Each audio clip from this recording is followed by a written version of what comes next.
All right, everybody, we're back. We're just gonna give this another shot. I don't know what the hell is going on with the internet. Uh, Brian Hagberg again. I think he is correct. Breezeline will be getting a phone call because this podcast kind of sucks, and that's what Yeah, people are saying at home, and we can't have that. So we need correct. to figure some shit out because we've never had this many issues in one night. I think No, that's ever normally happened we one get time. it. One time it's only Yeah. ever happened, and we corrected it and came back Yep. on, and everything was fine. But now it's Yep. like a fucking nightmare tonight. So Yeah. I don't know what the deal Absolutely. is. But anyways, we're gonna get back into schedule release. Uh, we have. Hold on, let me get my notes up here. So I disagree with you with the overhyped deal. I think that the schedule release is awesome as it is, and yeah, you know who your opponents are, but it's fun. Like I like see for, and maybe this is why it's different for me. My schedule for work is projected out for a full year. So Hmm. like I can look at my days off when I maybe need to take a day off or whatever to watch a Bills game, and it's all, like right in front of me. So that's the day that I'm able to plug the schedule into my planner and I can associate it with days of work. And maybe that's why I like it so much. Cuz I really like the schedule release show. I shouldn't say that I like tune in and faithfully watch it and Yeah. love it. Well, Like I really that's probably don't. the other problem. But I Like just love the the night that schedules get coming out. well, I guess like I would be okay with just like release the whole schedule at once. Like don't do the day long like, oh, we're gonna release a game at 10 o'clock and then we'll release a Yeah. game Oh, at they noon. definitely do We'll that. release, Yeah, they like definitely slow j- leak. yeah, just release a damn thing. Like here's what it is. At Yeah. noon the schedule comes out, and you know even then, still wouldn't be that hype. But like, did they just? That's the thing I don't like. Why draw it out? It's like the draft. Just Right. give me the names of all 256 guys that were taken, and I'm good. Well, Do it on a and Monday like afternoon.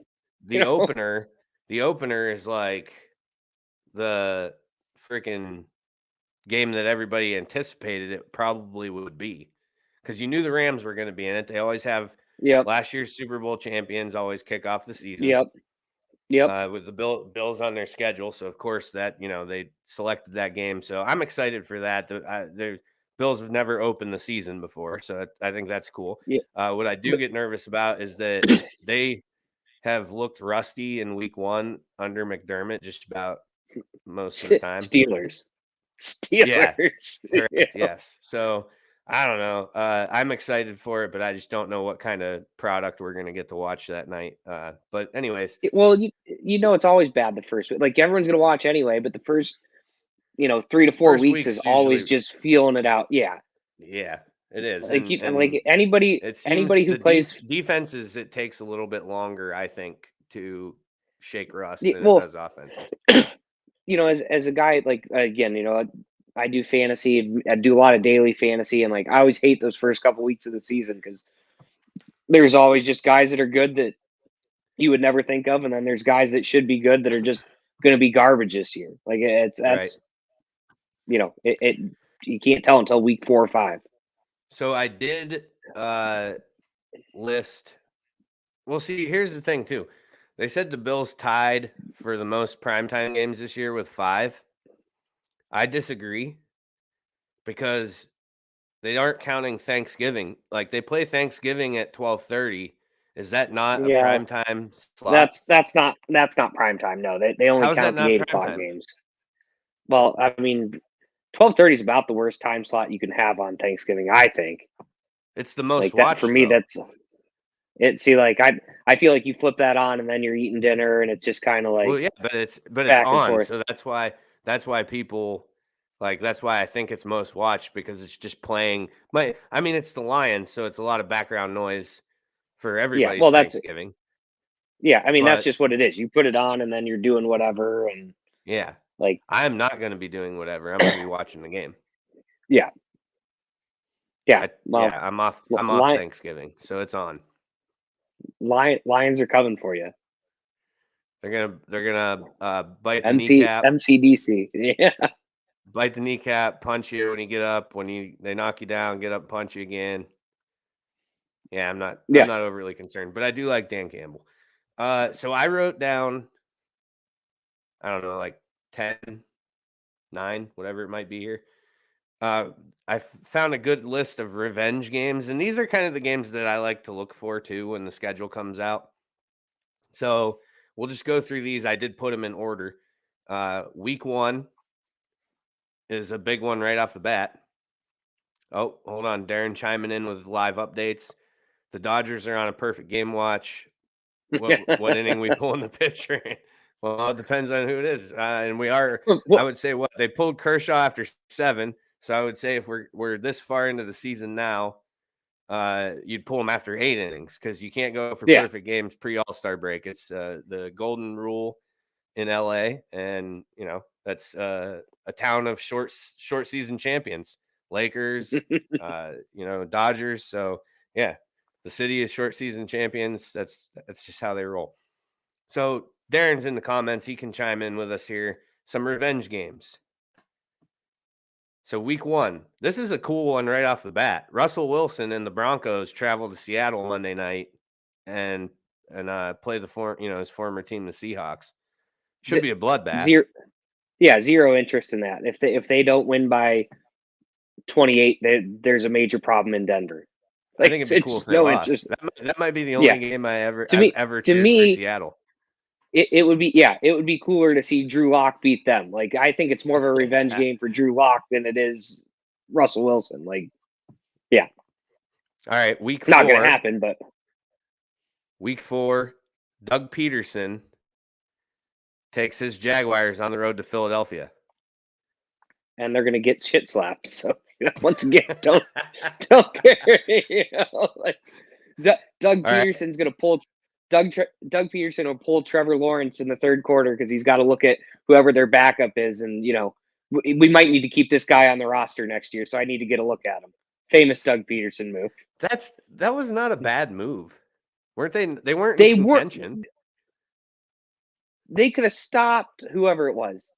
They could have stopped Washington from making the playoffs. What did they care? Yeah, they could have stopped. You don't get to look at Nate Sudfeld. You really think you had to look at Nate Sudfeld? That was that important? Nate Sudfeld, come on, man. And I don't. Yeah, you probably didn't, but who gives a fuck? You absolutely did not. Give your rookie some more time. Let him win a game. Yeah, all right. Here we go. This one's for Darren. I know Darren will have all eyes week 8 on Carson Wentz when he returns, leading the Commanders, the artist formerly known as the Redskins, into Indy. This could actually be a good game because it's 2 terrible teams, so it's possible. You think the Colts I shouldn't say terrible? the Colts. I think the Colts have a pretty nice defense and they have a really good run game, and that's about what I'll say. They have an actual old man quarterback, like not Tom Brady old, that can still play. Did you see who they just signed today? I didn't. Nick Foles. He's back with Frank Reich. Quarterback controversy by that game. Who knows will be the quarterback? That's true. Yeah, it's week 8. You never know. If Matt Ryan stinks it up, Frank Reich ain't afraid to go to old Nicky Foles. Yeah. Yep. Okay, so next one. I have ownership interest in this game. Mike McCarthy and his Dallas Cowboys heading to Green Bay. What? I don't get what the revenge from 10 years ago. Like what? Or are you just saying it's going to be a good game? I don't know where you're going with this. I don't know. It's on the list of revenge games. I don't think he hasn't coached against them since. He's only been there like 2 years. Oh, I guess you're thinking from the McCarthy angle. I was thinking of the Des Bryant catch. No. Nobody. You're thinking McCarthy angle. Yeah. The McCarthy angle. I got a feeling the Cowboys are coming back to real life this year. Oh, they're gonna suck? I wouldn't say suck. I mean, it's NFC East, but yeah, they're gonna be one of those. They're gonna win. They'll win like maybe 10, 11 games, and still get in. But the movie poster's better than the movie. Yeah, they sucked last year. Jimmy Garoppolo beat him with a broken shoulder. That's true. Come on. All right, here's a good one. This is I think you'll like this one. Now, there's a lot of contingencies upon this of whether or not it becomes a revenge game or a who gives a shit game. But week 13, so there's 3 of them on week 13. Okay. Deshaun Watson and the Browns Probably gonna traveling to Houston. Probably going to be suspended. Yeah, probably Yeah. gonna be suspended. But That's what if I was not, thinking too. that's Yeah. just would be a beatdown anyway. Yeah. It might be a beatdown even if he is suspended. I don't know. I hope not. I'm pulling for Mills Mafia in that game. Yeah, well, I mean, I'd like to see the Texans turn it around. I just don't have a lot of faith in it. But Well, I don't care if they turn it around. I just want to see Cleveland be terrible. If Watson doesn't play, it's possible. I think if Watson plays, I'm gonna get in on the Cleveland believer train this year. Which Well, last year I was staunchly against. I said no, they're not the team. listen, Baker is in an interesting position. I've been talking to Spro at work about this quite a bit. So if they can't unload Baker, would he be wise or stupid to sit out against in like lieu of playing like anti-Cleveland? I'm not playing for them. Because at this point, do you think I think they kind of need each other. Well, You have Baker who needs to raise his stock so that somebody wants him on their team, and you need Cleveland who's going to need a quarterback because they signed a guy who's going to get suspended for an entire season, possibly. see the way I look at it is that, and Baker is in the same boat as Debo. These are voluntary OTAs, and Baker's not going to Cleveland's. He's out. I just saw a couple hours ago. It's interesting because if he shows up, he gets paid. If he shows up and says, "Oh, my head hurts," once the official workouts start, he gets paid. So the question is, does he try and get the $20 million this year and stay on the team and show up and possibly do what you're talking about? I don't know. I don't know if it's worth getting hurt. I mean, last year he was injured all year, didn't help his stock at all. The Browns have no reason to tank him now because they're trying to get rid of him. But I find it hard to believe he would play for this team again after what they did. I wouldn't want to be their savior because Baker could win some games with this roster. Yeah, especially healthy, which he was not last year. Yeah, but I mean, again, pretty big gamble you're taking.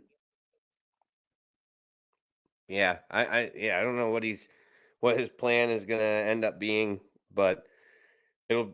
So, and then also I found out that they're looking like June, July before they announce a suspension or the resolution for Deshaun Watson. Although I did read too, which I was going to put this in the things that sting, but I knew he'd be brought up here anyway, so I didn't. He did testify in his deposition with the league that one of the girls who's accusing him, of wrongdoing and whatnot, they are he testified that the girl and the massage ended with the woman crying and him texting her apologizing, but claims I don't know what I did wrong. So, by the way of his story, he's gone for the whole year, man. He's going to be gone for the whole year. Yeah, I would think so too. They have to. I mean, the NFL, I think the MLB forced their hand too with the Trevor Bauer suspension. Yep. The NFL now has to do something or else they're going to look real bad, which they already do. We talk about that all the time, how they don't give a shit about females. But I think that because of what the MLB did now, I think that they're almost forced to have to take action, a strong action against Deshaun Watson. Especially with this testimony that's now out. Agree. Yeah, exactly. Everybody knows, if you say something like that, like right, yeah. So moving on, week 13, like I said, there's 3 games. AJ Brown and the Eagles visit the Titans that week, which I'm now excited that for. Could be interesting. I was kind of thinking about this. AJ Brown. So you saw on the podcast page on Facebook, Tim Zaffino, who's a frequent commenter on stuff, lives in Nashville. So he said that the story of AJ Brown where he released a statement saying, "Sorry, I canceled the kids camp, but I'm not putting myself in a position where somebody can threaten me to my face, blah, blah, blah." So Tim comments and says, "That's crap. He canceled it the minute the trade happened, etc." So I'm still going back and forth with how I feel about it, but wouldn't you assume that on one of the biggest NFL nights, off-season nights of the year, Thursday night, NFL draft, round 1, a lot of eyes on the league, a lot of people on Twitter doing their things, Yeah. The threats probably started immediately, which is why he would have scrapped it immediately. I read the comment, thought it was bullshit too, because I'm sure he wasn't like, "Happy to be a Philadelphia Eagle. By the way, my camp is canceled." Like, I'm sure it was he got traded, somebody figured it was for money, and immediately started saying shit. So whatever. Right. The next day he says, "Yeah, I'm not even. Yeah. We're done. Yeah, that's on hold." Right. Yeah. So I I agree still with you think 100%. I think Tim might be right, but I think he might be wrong about why this comment was made, or why he, he made that comment is correct. He did scrap it the day after, or hours after, the minute it happened, but he was probably getting 1,000 tweets in the first minute that trade was announced. I mean, look at Debo was getting death threats when he was looking for property in Miami, completely unrelated to the situation of leaving the 49ers. That's just where he trains. Man. That's what I'm saying. So, like, as soon as somebody hears something, I'm sure there's people saying shit. So, yeah, I kind of, side with Brown on that. You shouldn't have to deal with that shit. I don't blame him. Yeah, I agree. Week 13, Mike McDaniel, new head coach, Miami Dolphins, traveling to San Francisco. Revenge game. Ain't going to be much of a revenge game. It's going to be a bully beatdown. Tyreek Hill's going to be streaking down the field wide open again, and Tua's going to throw it to Fred Warner, sitting in the middle, going, "Oh shit, it's all the further I could get it." 40 yards guys. Short. The video that came out about Tua underthrowing him and the Dolphins, bad move by Dolphins fucking social media team there. I mean, there was probably a better one they could have recorded and put on there, is all I'm saying. I'm not saying Tua was like that was his best throw of the day. I don't think it possibly could have been. I mean, it can't be. Like, tell him to throw 20 yards, do some creative camera work, and you can make it look like it's a lot deeper than it was, right? They could have churched that up, is my point. Yep. So bad move, because a lot of people were like, "Wait, did he just catch a punt?" Because he just had his back to the end zone, running a streak. So it was pretty funny. But I think the other thing too is I'm not a big believer in McDaniel's I don't think he's gonna work out. Maybe he does, but if there's anything we know about Kyle Shanahan, he owns the guys he used to coach with because he's the brains. Look at Sean McVay. I mean, he's beat him one time and it was in a game that mattered, but he's still whatever. 6-1 in the last 7 against them. Like he just, I just don't see McDaniel coming in and out coaching him. But we'll see. Yeah. Hope it works out for him, but I don't, because he's in the AFC East, so I hope he's horrible. Week 15, Josh McDaniels and the Raiders host the Patriots. Really? That'll be... So Josh, and as far as I know, to this point, which it is May 23rd, Josh McDaniel has not rescinded his job offer that he accepted. He hasn't gone back on that yet. He didn't bring in an entire crew and then tell the owner, disregard. I don't want to coach the Colts, or in this case, the Raiders. But Bill Belichick, I think he's kind of done the same to those who have left his, tree of his coaching tree. Pretty much kicked their asses all the way around too. But Yeah, I liked looking up the revenge games and seeing what was coming up this year. Last year, I remember during the podcast, what I did was there was a ton of, because the draft class, so many quarterbacks were taken and plugged right in. You know, you had Lawrence Wilson. Yep. I think there's a couple more, and I just can't think of them right now. But like there was a lot of matchups like that, like rookie on rookie, and I thought that was kind of cool. So I remember last year around this time doing a podcast episode about that. But yeah, it was just, I thought revenge games was kind of neat to look at, and there are some good ones. Like I'm excited to. I rarely ever cheer for an NFC team to beat an AFC team because, well, first of all, that is kind of, I should put that as an old way of thinking anymore, because now the Bills can kind of control what their Yeah. schedule and do their own thing, which back in the playoff drought, when I was hoping for them to just squeeze in one time, which they did in 2017, you know, those were games where I'm like, fuck, I need Washington to beat the Colts because I need the Colts to have that loss. Yep. Now it doesn't really matter, I don't think. I mean, maybe for a little bit of seeding later on, but not, we're not talking like squeeze in a wild card like by the skin of your ass anymore. Yep. Does that make sense? So there, Yep. it was an older way of thinking for me that I have trouble shaking, is cheering for an AFC team when they're playing an NFC team, because non-conference, it's a loss. It's great. That's good. That's a free loss for an AFC team. Nobody, you know, because the other team isn't putting one in the win column in the AFC. It's happening in the NFC, so it doesn't fucking matter. But that one, I'm like kind of all in on the Colts already, because I just don't Yep. like Carson Wentz. He's like, he'd be number 2 on my list of NFL quarterbacks I truly despise. And you know who number 1 is. I don't know who number 1 is. Yes, you absolutely know who number 1 is. I spit hate in texts about him all the time. The You token, a bunch of hate. well, that's true, but he's the munchkin of the league. Oh, Kyler Murray, you do hate. You do have a, I don't know what you would call it. You have some sort of grudge against Kyler Murray. I don't know what it is. I didn't know he was your most hated. He is. I know you don't like him, but I didn't know he was the most Speaking of hated. which, I thought you were going to say Lamar. Segment idea for the future, most hated players. I was thinking about that the other day.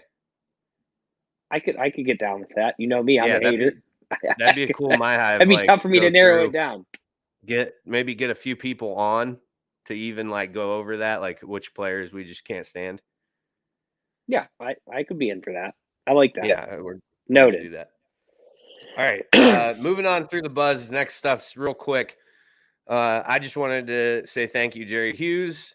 He was the longest tenured Bill up until he did not get re-signed this past offseason. He's been there 9 years, 3 coaches, 2 GMs, 2 owners, maybe 3 GMs. Yeah, probably. Buddy Nix, Doug Whaley, maybe Buddy Nix. I don't know. Buddy Nix would be close. He might have been the one who pulled the trade. But just to talk about him for just a brief second, how the Bills acquired Jerry Hughes.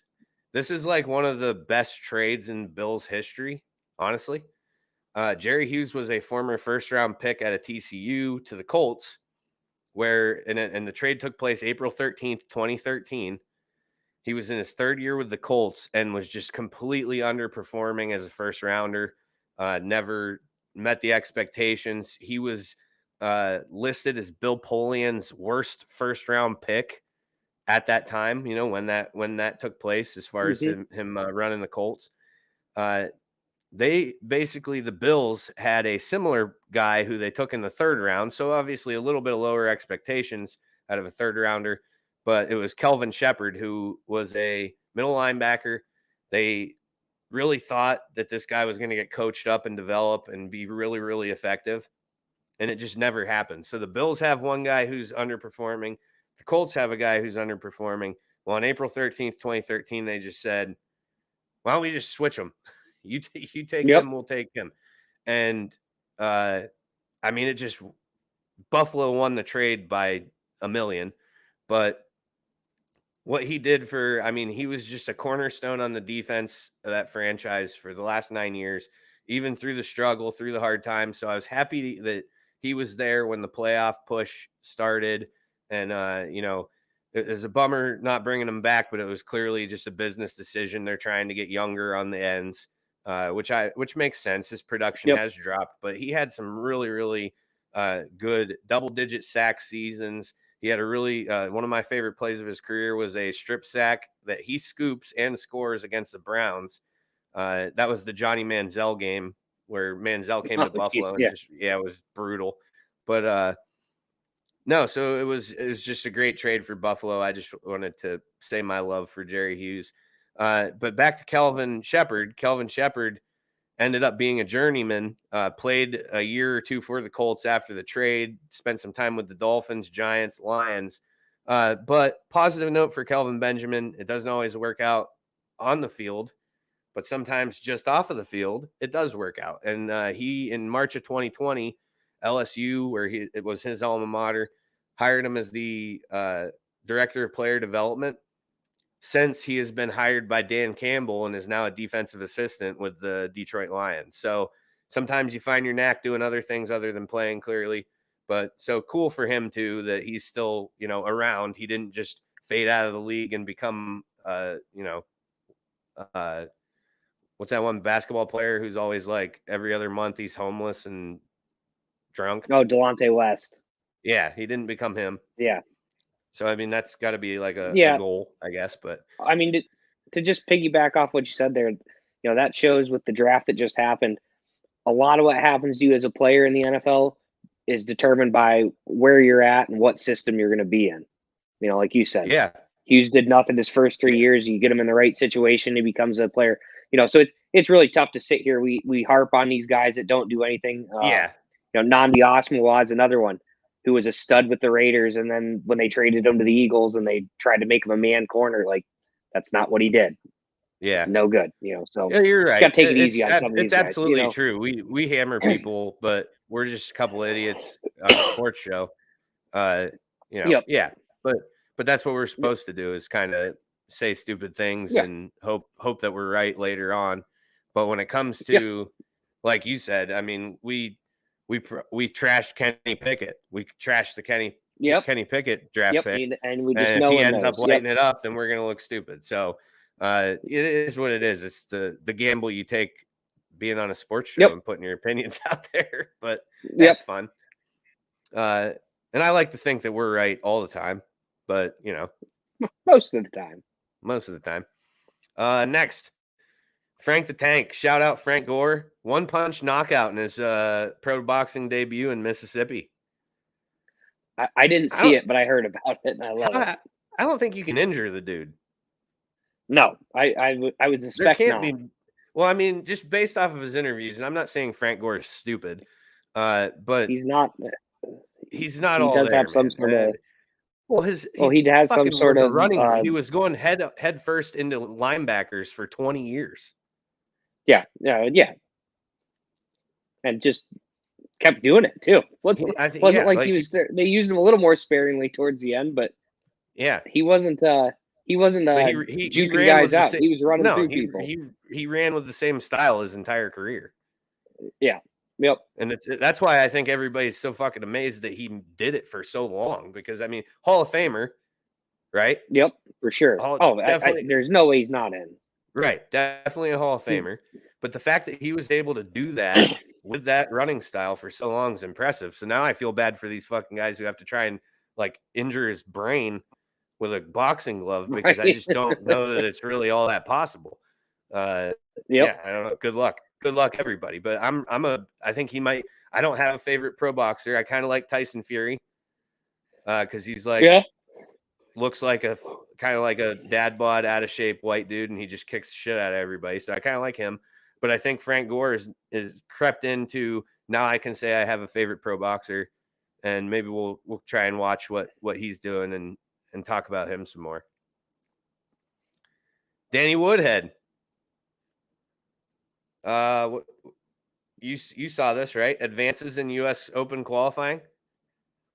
I didn't see what stage he advanced through, but yeah, I saw that I didn't see what stage either. I just saw he advanced. He's a pretty good golfer.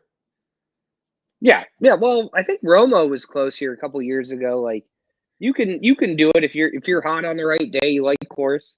I'm not sure where he is, like handicap wise. What Yeah, I what didn't see level that of either. good he is. But if it, and I don't know what. We actually were just talking with the guys earlier about the PGA doing their U.S. Open qualifying has alternates on these sites, and they're not letting guys play for other guys that withdrew unless the person that withdrew is a local. So there's a little bit of shady business I need to dive into there. Like guys have paid their money, they're there ready to play, and they're not filling the field up, which is kind of shady business. But back to Danny Woodhead, yeah, it's a heck of an accomplishment. I mean, it's tough to do.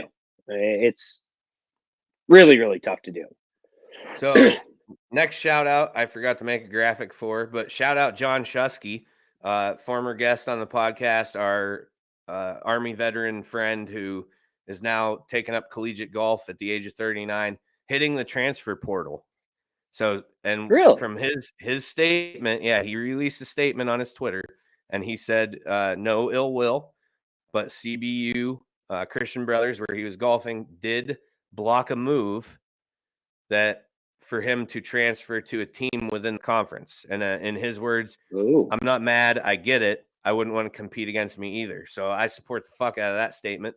I like Love the that. Yep. confidence. Yeah. So what I'm thinking I'm going to do is talk to John and see if he wants to come on and discuss it a little bit. Maybe he does, maybe he doesn't. I don't know. But I'll get in touch with him, see if he wants to hop back on with us and, See, give her. seems kind of shocking to me. He seemed like he really was happy with the coach and the team when we had him on. All good Yeah, things to definitely. say.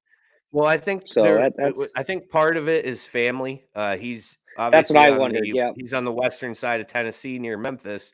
Family's in Georgia, so it's a little bit of a Yep. haul. It's probably a little taxing on the wife and kids and Yep. stuff. I don't know all that for sure, but I assume that had. I think in his statement it actually said something regarding that.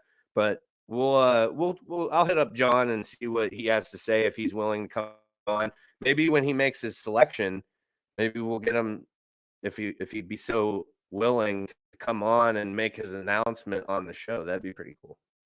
I like it. Yeah, I like that. Yeah, like this be the place where you announce your transfer. That'd be badass. Uh, last one before we go to break for sports history.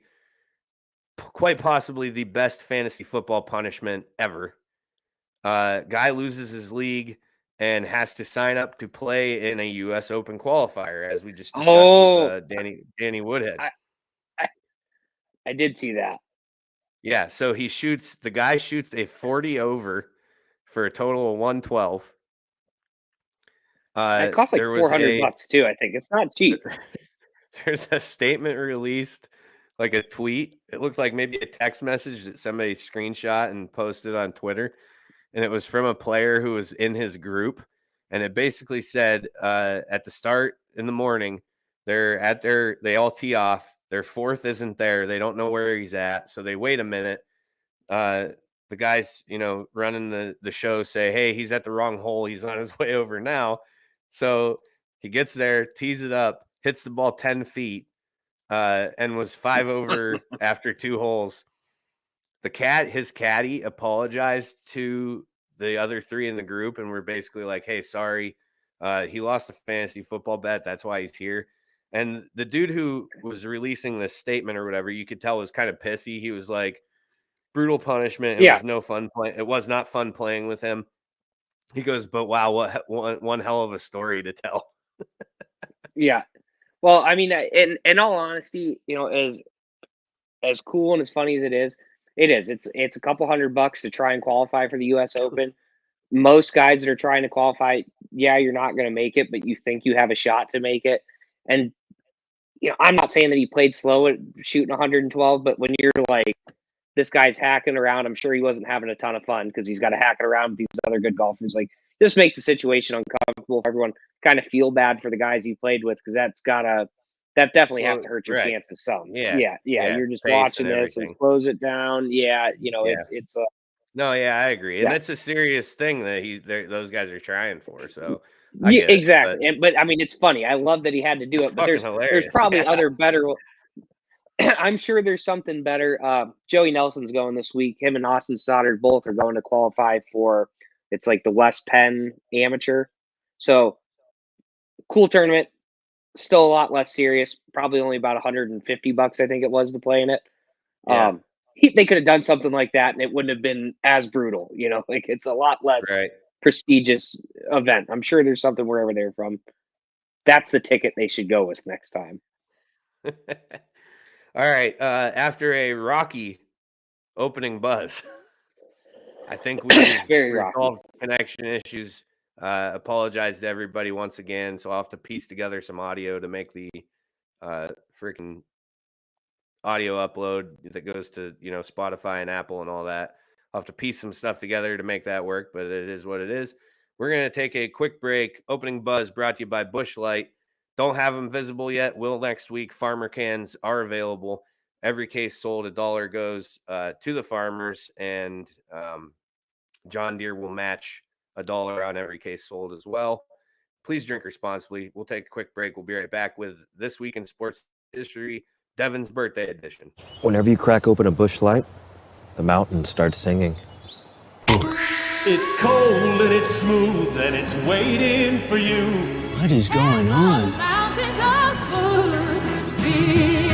Hit it, Giant Kenny G. It's so smooth.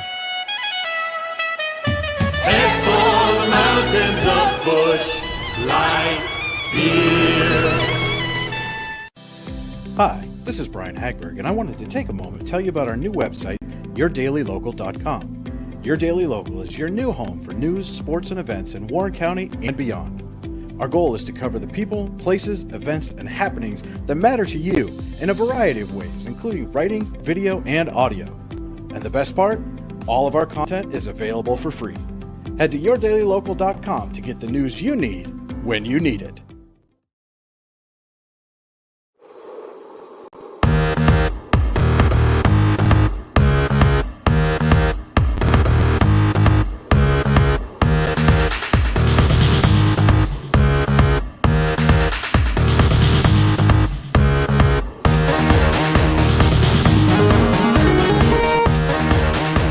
Let's take a look back at this week in sports history.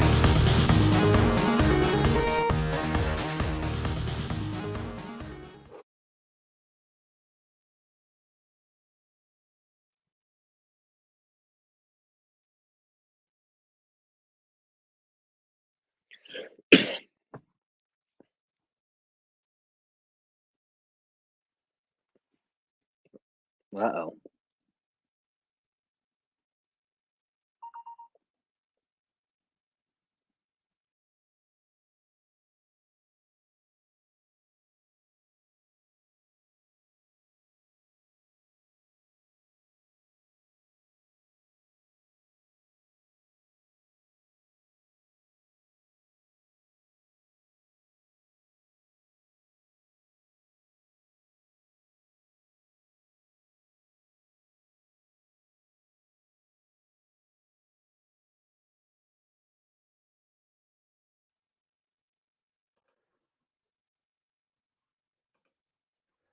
All right, I think I got it back. Holy smokes, I shouldn't have said anything. Yep. I blew it because I jinxed us saying that we got it figured out when clearly we didn't. This Week in Sports History, brought to you by Your Daily Local. Visit yourdailylocal.com for the news you need when you need it. Oh, what a night, man. I wish this would just not fuck. This is, yeah, whatever. All right, so five fast facts. Devin's birthday edition. Yesterday was Devin's birthday. She turned 29. Happy belated birthday, again. Devin. Yep. 29 again. Huh? 29 again. So I found 5 fast facts that happened on May 22nd. So 1884, number 1. One-armed pitcher Hugh Daly strikes out 13, 1884. Wonder how hard he threw. They didn't throw very hard back then. Right? He had good junk. Yeah. He had something. Number 2, 1911. Braves pitcher Cliff Curtis loses his 23rd game in a row. How the fuck did he still have a... I mean, I guess it wasn't like what it is now, right? You Yeah. know, like he would have been sent to the not. minors. Yeah. They didn't have like that whole system back then. But yeah, 23rd game in a row, pretty brutal. 1985. So fast forwarding quite a few years here. Pete Rose gets his 2,108th run, passing Hank Aaron as the NL run scoring leader. I threw Pete Rose in here because Devin actually met him. I have a picture of him down here in the man cave. Devin and him at Presque Isle Downs and Casino when he did a little autograph meet and greet, ironically at casinos, which I always found kind of funny. Number 4, 1990. Andre Dawson receives a record 5 intentional walks in one game. It's impressive. So they wanted nothing to do with, like, must have been red hot around that time because whoever he was playing wanted fucking nothing to do with pitching to him. Number 5, 1991. NFL owners agree to add 2 teams in 1994. So in 91, it's agreed upon. 94, the expansion. As we know it, the Carolina Panthers and Jacksonville Jaguars. Bonus fact. I threw a bonus fact in this week. This is the girl power bonus fact that I threw in for Devin. 2003, in Fort Worth, Texas, Annika Sorenstrom becomes the first woman to play the PGA Tour in 58 years. So that's a pretty cool accomplishment. I'm going to hold back my thoughts on that. Because, yeah, Craig, good idea. It's Devin's birthday. I'm not going to ruin it like that. All right. This week in sports history, brought to you by Your Daily Local. Visit yourdailylocal.com for the news you need when you need it. We're going to take a quick break. We'll be back with the not so angry Sketty on. Hey there, everyone. This is Phil with JP Photography. I know. A photography ad on a sports show? I get it. You're here for sports talk and listening to Joe and Sketty's insane rambling. Wait, what? But bear with me for a few. I just want to tell you that JP Photography not only offers wedding photography, but also does events, engagements, headshots, family photos, and even some product photography. Be sure to check us out on Facebook and Instagram. Just search for JP Photography or go directly to our website at johnphilphotography.com. That's JONPHIL photography.com. He's absolute trash.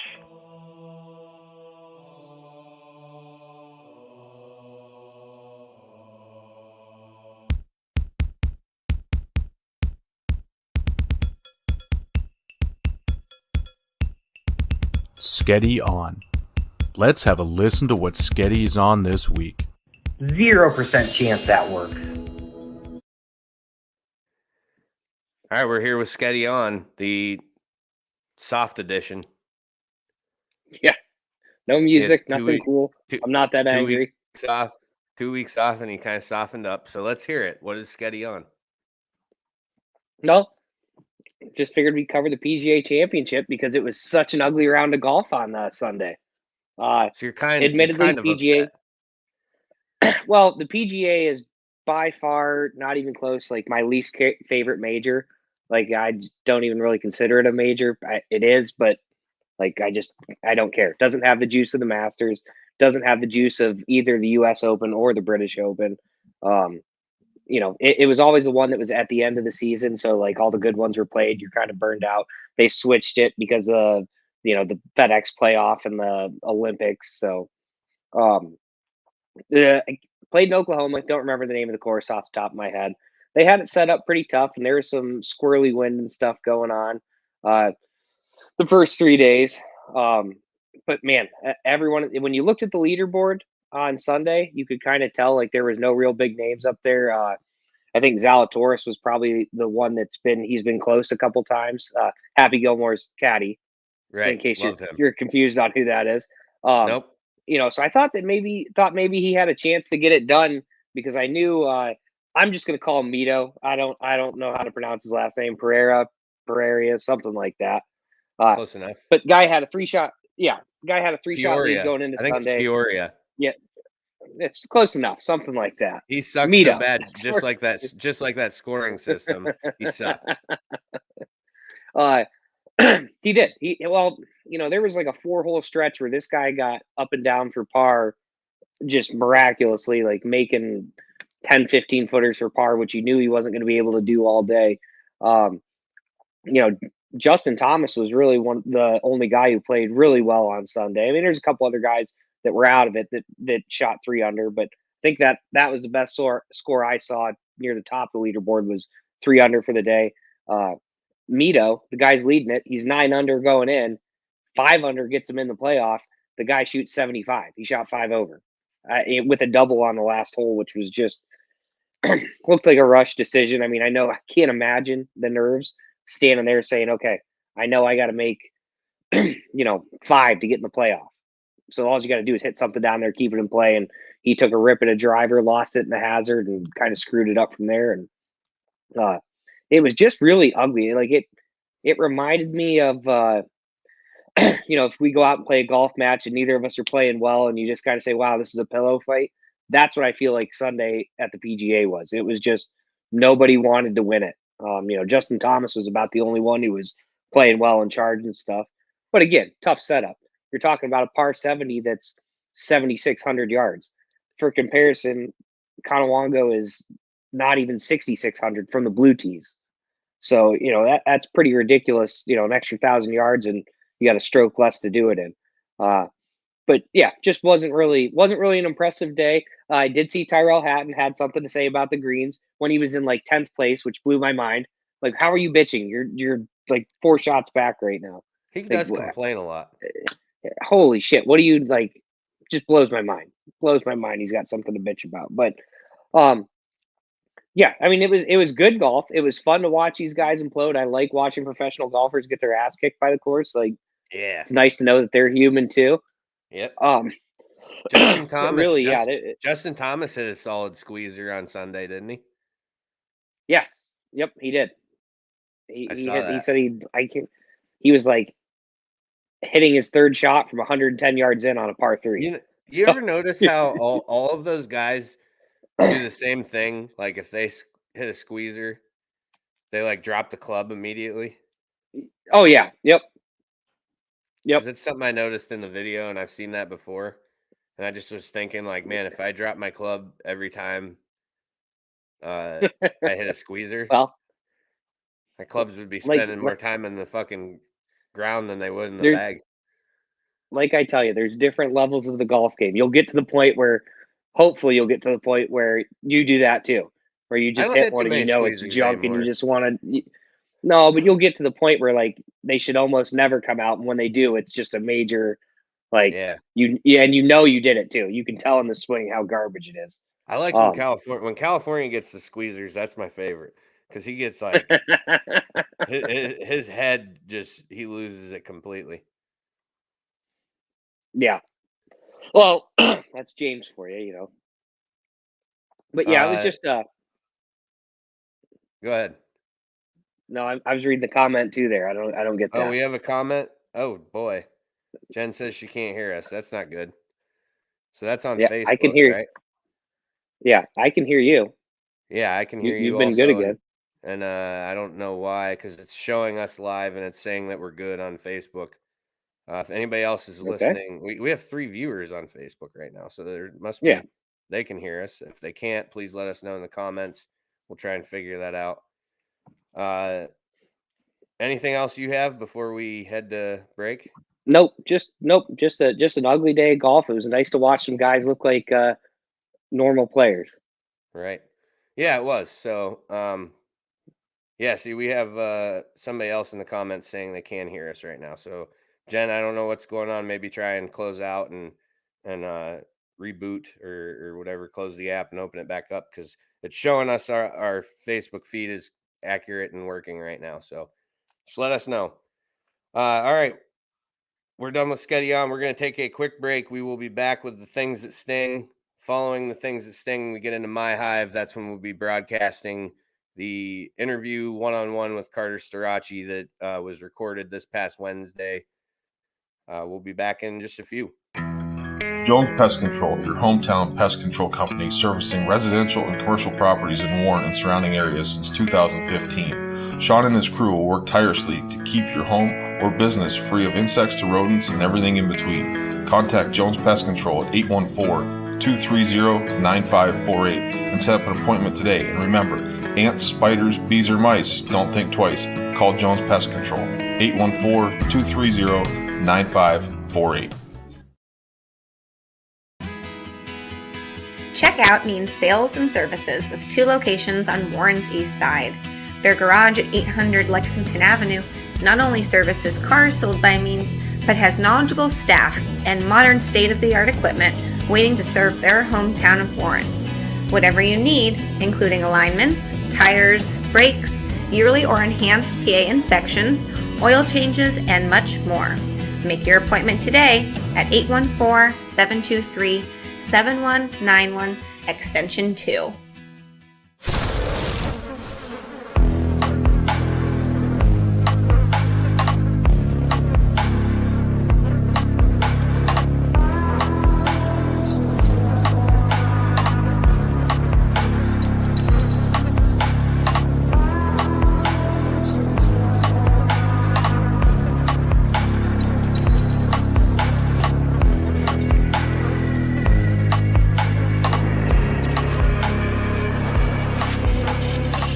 It's now time for the things that sting.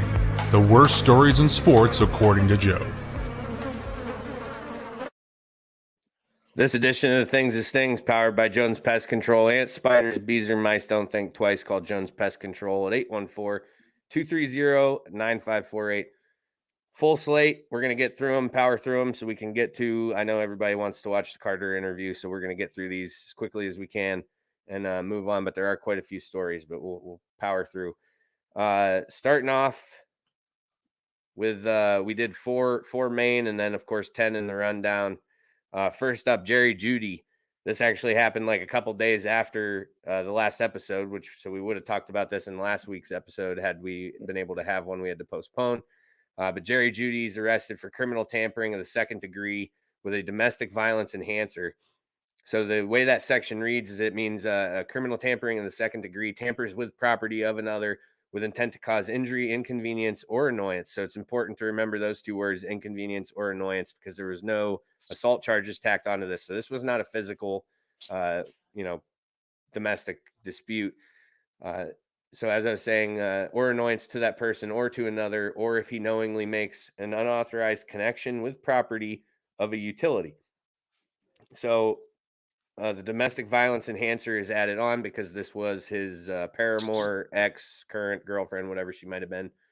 The police were called there initially by her for a keep the peace situation, which we in Pennsylvania, we call those civil standbys. It means, hey, there's a property exchange going on or something along those lines, and we want the police there just to monitor it to make sure things stay cool. So that's what they were called there for, was a civil standby. And she told deputies that she had property the wide receiver was in control of. Jerry Jeudy had in his vehicle, locked vehicle, which included a wallet, a child car seat, and paperwork involving the child, and that the vehicle was locked, so the woman could not access it. That is all that's come out on that story, other than he was then taken in for bond. So I don't know if he trashed the car seat or threw the wallet into a river. I have no clue. But he was taken in without bond and held until he saw a judge. So whatever it must have been, it was not kosher. Again, no physical violence or anything like that. So that, that we can at least appreciate, especially with all the cases that are coming out of the NFL with domestic violence and such. So we'll keep an eye on the Jerry Jeudy incident and see, what moves forward with that. This is a big one that's taking place right now. Josh Donaldson of the New York Yankees, Tim Anderson of the White Sox, a altercation the other day where following the game, Tony La Russa and Tim Anderson accused Josh Donaldson of a racist comment, saying that he called Tim Jackie, meaning Jackie Robinson. A lot of mixed feelings on this, and we'll get to why right now. 2019, you move backwards. Tim Anderson made the comment that he was 2 days Jackie Robinson. Those were his words. So during this altercation, Josh Donaldson, who plays on a team filled with minorities, hollers to him, okay, Jackie, or shut up, Jackie, or something along those, whatever it was. So a lot of mixed stuff happening in the takes coming out of this. It came out today. The MLB concluded their investigation. Donaldson will serve a suspension and also a fine, one of the points that I brought or that I read that I found interesting, and another way to look at this is if Lamar Jackson called himself the next Randall Cunningham, and you're on the field and you say, "Okay, Randall," or "Shut up, Randall," is that perceived the same way? So I don't know how I really feel about this incident yet. I mean, I'll wait for the appeal process, I guess, and see what more comes out, like more details. Josh Donaldson claims that this was an inside joke with him and Tim Anderson, that apparently in the heat of the moment, Anderson didn't feel that way. I don't know. This is a I very saw strange one. I saw that or Donaldson claims that he's called Anderson Jackie multiple times before, which if he would just called him Jackie off the cuff, then I could see that, okay, yeah, that's a little, maybe we're being racist. But like if Tim Anderson writes an article or whatever, is interviewed for an article and says, yes, I am today's Jackie Robinson, like right. you open yourself up for that. Like that's how I feel. That's where I'm kind of on it too. You called yourself that. Yeah. Which I mean, I don't follow baseball. I don't know. Tim Anderson is not the next Jackie Robinson. Or that's what I'm saying. Like Jackie Robinson was good. Like he was really fucking good, and he was a barrier breaker. Tim Anderson. Yeah, exactly. This is Tim Anderson's like fourth or fifth altercation with other players.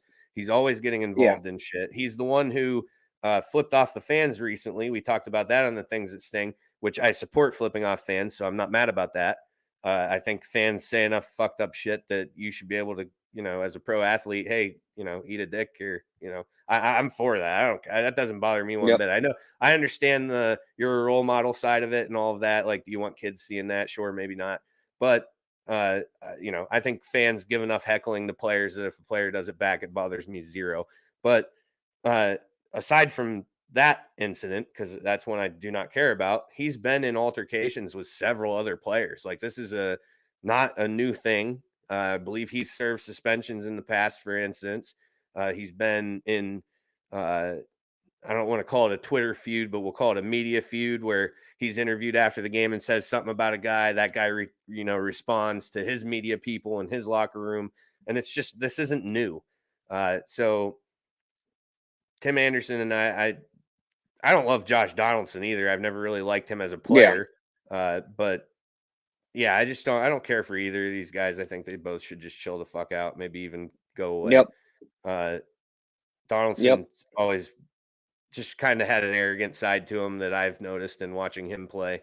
And I would also add that I maybe don't like the team he plays for, but I'm not allowed to make fun of the Yankees until October 22nd, I think. October 22nd or 23rd, 2022. You're keeping track. I am keeping track because I can't wait to make fun of the Yankees again, but a bet is a bet, and I am a man of honor. So I'm not going to say anything about the team he plays for. But yeah, interesting one. But Rajon Rondo accused of threatening a woman with a gun. The PFA was granted. This happened in Louisville. Rondo and a child were playing a video game when the mother of the children, his children, his girl, woman, wife, girlfriend, whatever she is. I think they said partner, so I'll say partner. She asked the child to separate laundry. Rondo got mad because they were in the middle of a video game and reacted angrily, ripping the game console out of the wall, smashing several items in the house, and leaving the boy and another child, his other child, there upset. Rondo told his partner that she was dead, said, "You're dead," before leaving the house, only to return shortly after with a gun and demanding to see one of the children. The woman she grew scared of the situation, brings the child out. He pulls the child outside of the house while still holding the gun and yelled at him, then demanded to see the other child, brought the other child out, yelled at that one too, saying, "You shouldn't be afraid of me," while he's yelling and holding a gun. So I'm going to have to side with children on this one. Yeah. Kind of makes sense why you scared him, Rondo. I'm no fucking, parenting expert, but that doesn't seem like a solid move.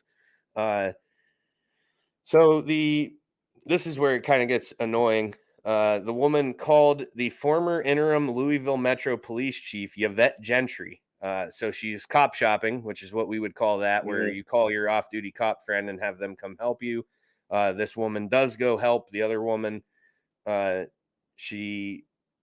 woman said that she locked herself in the house with the kids. Gentry eventually got there, told her Rondo left, and she had his gun. So she was able to. So I guess, I mean, it worked. So I'm not against that. This former police chief showed up, spoke to Rondo, calmed him down, took the gun from him. He takes off. But a PFA is applied for and granted. The judge saying Rondo must stay at least 500 feet away from the woman and children and must temporarily surrender the firearms to Jefferson County Sheriff's Office. No criminal charges involved in this one. So as of yet, I don't know if there's any, if there's like a menacing or something in Louisville or in Kentucky rather. I don't know what they would charge there because I don't know Kentucky law very well or at all actually. But last one before we get to the rundown, Nestor Cortez, the guy who's pitching outside of his brain right now for the Yankees.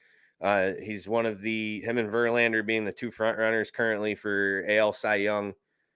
Deactivates his Twitter after somebody went back. So we're talking 9 to 10 years ago onto his Twitter and found where he quoted rap songs using the N-word. And they were literally song quotes that he was putting on Twitter at the age of 17 and 18. And somebody, dug this up, got angry with Nestor Cortez, who's Cuban, I believe. And, he ends up deactivating his Twitter and basically issues an apology saying, hey, I was an 18-year-old, 17-year-old kid in Cuba. I was quoting songs. I didn't think it was, a bad thing, but yeah, I should make better choices and whatnot. So quoting songs is now frowned upon. Also, Greg Giannotti, who's on the Boomer Esiason, Boomer and Geo show, went off about this the other day. I'm going to read his quote because to a certain degree, I 100% see where he's going here. The quote is, it drove me absolutely nuts that people are out there trying to ruin the careers of others that they tweeted out 10 years ago when they were in high school. Gio said, it's infuriating to me. This has happened to other people in other situations. There are folks out there that try and ruin people's lives by digging through their social media accounts to dig up anything they can hold against them that they have tweeted at some point in their lives. And it's true. Like these people's purpose is to do that. They serve no other purpose other than they're flying back through old social media. It's junk. Just go find something to do better with your life. This is another minority ball player in Major League Baseball who is surrounded by minorities on his team, and he's quoting rap music. So, this is when is that going to give to where they're not saying it in music to give people the opportunity to quote it, I guess. But I don't know. Who am I? I don't know. I don't know how that ends, but I guess we'll just have to sit back and watch. All right. Into the rundown. We're going to fly through it. 10 items. Starting with the Brittany Griner detention, extended 30 days, house arrest denied. So we did say, I told you this was in the rundown. I read too that Adam Silver. Go ahead. I thought I saw a thing that Forbes said that we were going to do some sort of prisoner exchange for. This was just as of the other day. It was extended, so I'm not sure on a prisoner exchange. I don't know. I didn't read in the article. I just saw a thing, and it said, according to Forbes, we were going to give up some weapons dealer for Brittany Griner. Perfect. That seems like a perfectly even trade. I didn't research invading another country. Yeah, I didn't research the tweet. Maybe that's wrong. Maybe that's just someone put it on Twitter, but it said according to Forbes, and then I got tied up. I didn't research it. I saw. I assumed you did when you said we were talking about. No, what I did find is that Adam Silver, and I thought this was kind of funny. Adam Silver, the NBA commissioner, and the WNBA commissioner are working side by side to get her freed and home. And I just found it ironic that the commissioners of the two leagues two professional basketball leagues in the United States, are doing more than the current administration to try and get her home, because it's been a ridiculous amount of time that she's there. She should be home by now. They've come out and said that she's been detained longer than a person in Russia who was a Russian person who committed the same crime. It's horseshit that she's still there. And the fact that the government isn't, I mean, maybe they're working their asses off about it. It sure doesn't seem that way, though. It was up until this last extension where she was like 9 days from being released that the Biden administration finally said, they've held her too long. We're going to do something about it. Well, what are you doing? Because it seems like Adam Silver, I'm reading more about him doing more for it, and the WNBA commissioner doing more for it. And it's just a sad situation. And I hope that, I mean, it's clearly political as fuck now. That's exactly why they're doing this. And I just hope it ends with her safely returning here. And I know that can be an unpopular opinion with some people because of her previous remarks about the United States, but whatever, she's still a citizen here. She has the right to hate the country just like I have the right to love it, or any, however I feel, whatever. So hopefully she gets home soon. Number 2, we got Josh Lambo, former kicker from the Jaguars, files a $3.5 million lawsuit against the Jaguars for the emotional distress he received from Urban Meyer kicking him. He just jumped to the top of biggest pussies in the United States. I'm quite certain.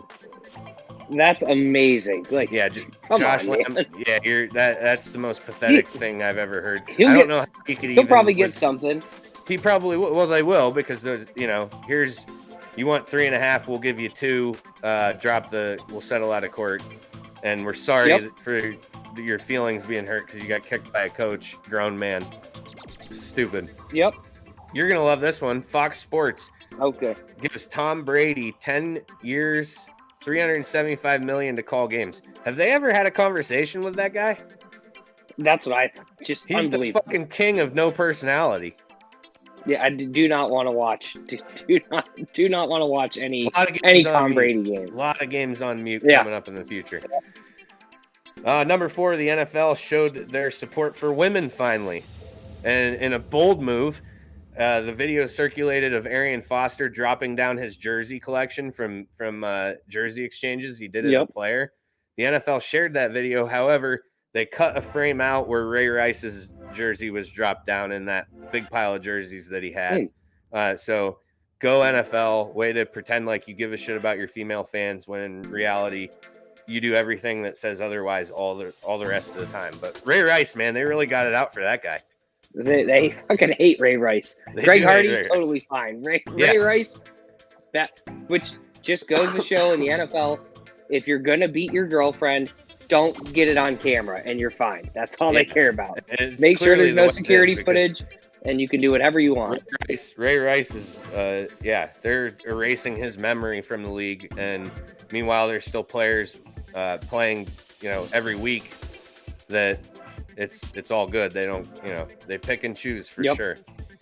The Cincinnati Reds no-hit the Pittsburgh Pirates, but lose 1-0. Doesn't count as a no-hitter because the Pirates were the home team, so there was no bottom of the 9th inning. So they technically didn't get through 9 frames, so it doesn't count.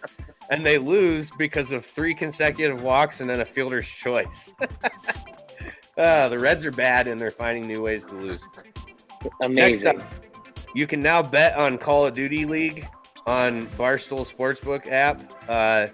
This has the writing on the wall for an awesome scandal, and I'm super excited about it. For sure. There'll be some Call of Duty League players who probably I can't imagine they make a ton of money, throwing some large wagers down and then throwing matches. Like, this is perfect for a scandal. So I'm excited for that scandal to come. U.S. men's and women's soccer equal pay. Women, see, this is supposed to be a good thing, right? The equality pay, men and women. I disagree, because if anything, the women should be making way more than the men, because the men's team is terrible and the women's team is they're the only ones who get a pie of the World Cup, it seems, anymore. But now they have to share that with the guys. That's fucking bullshit. It's all about revenue. You should watch a video I think it was YouTube. There was a video about how the women's team just negotiated their contracts differently than the men's team. So they were actually getting a much better deal than the men were already. And then that idiot Rapinoe decides to say, we need equal pay. So I think I don't know if this they did. So they ended up boning themselves on this. I don't know if it ended up that way, but like they had a sweetheart deal where like all of their medical insurance was paid for. I can't remember what they had worked in. There was like maternity leave. Like they had all sorts of stuff where they were getting a steady paycheck. Where the men, it was basically you get paid to win. You get paid to show up and you get paid to win. And that's it. Where these women were getting paid year round basically to be part of it. The women's team should definitely make more money than the men though, because the men's team's bad. When they get better, then maybe I'll change my mind. But until then, pay the women more. Tariq Cohen tears his Achilles on an Instagram live workout. So he's broadcasting a live workout on Instagram and tears his Achilles during it. Sad part about it is he's been injured since week 3 of 2020 and was just starting to build his like comeback, trying to get back into the NFL. And sadly, he goes down with an injury working out. Probably the end. Probably. NASCAR's Justin Haley, his crew chief Trent Owens, and 2 crew members were suspended for I don't know, however long, because this is the second time this race season, which I don't watch racing, I don't give a shit, but this is hilarious. They lost a wheel. They improperly put a wheel on this guy's car, on Justin Haley's car, and lost it. This is the second time it's happened.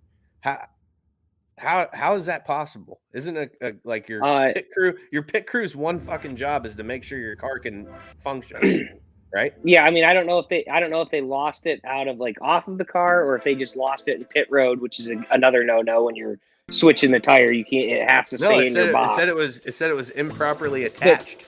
Well, there's a problem. So to speed pit stops up, they'll try and skip lug nuts sometimes, or whatever you want to call them. You know, when they're zipping those on, they'll sometimes try and skip one to make the pit stop go faster. So it could be an issue like that where they just said, you know, they did 4 instead of 5 to make the pit stops quicker. Well, they should be fired. Also, racing's got they have one job, and they should be fired. Racing's got some goofy rules, so it's it's so possible. Dumb. Anything's possible. Last one, the Yankees cut 3rd-round pick Jake Sanford after it was discovered that he stole bats and gloves from teammates to sell online.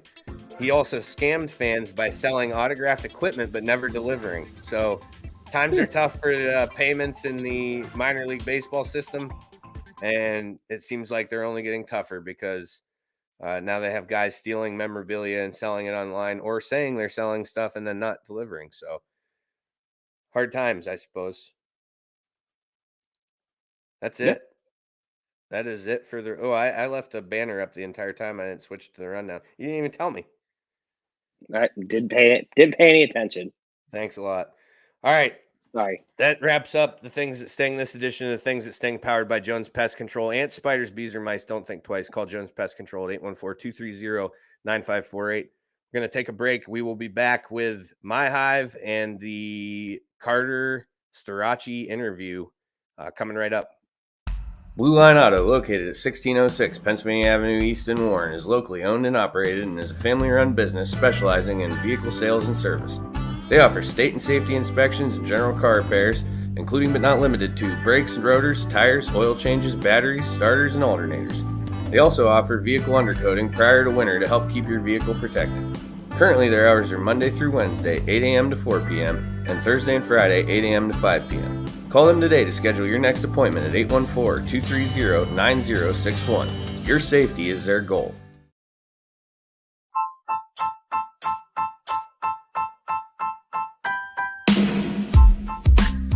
Hi, this is Ryan Klein, the host of the new pop culture podcast, Me, Myself, and Rye.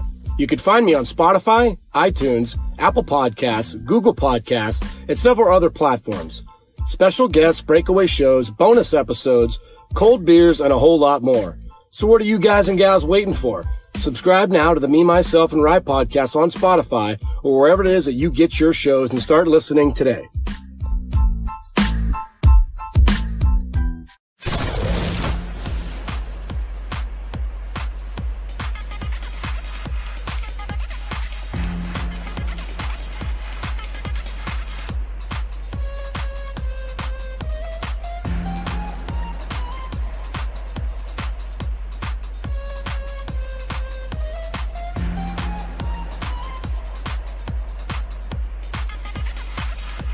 My High, Joe and Sketty's very own world of sports.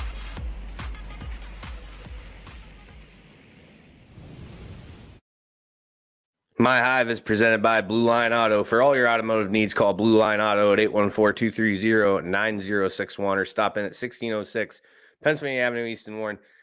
So the only positive from the week off we had to take during the little COVID incident was that I was able to finally connect with Carter. We've been trying to get this, scheduled for a long time, but it was interesting because you and I have talked in the past about how the demands of Division I athlete, and how we've talked about it in several different segments because there's multiple outcomes for how that's been transpiring, unfortunately.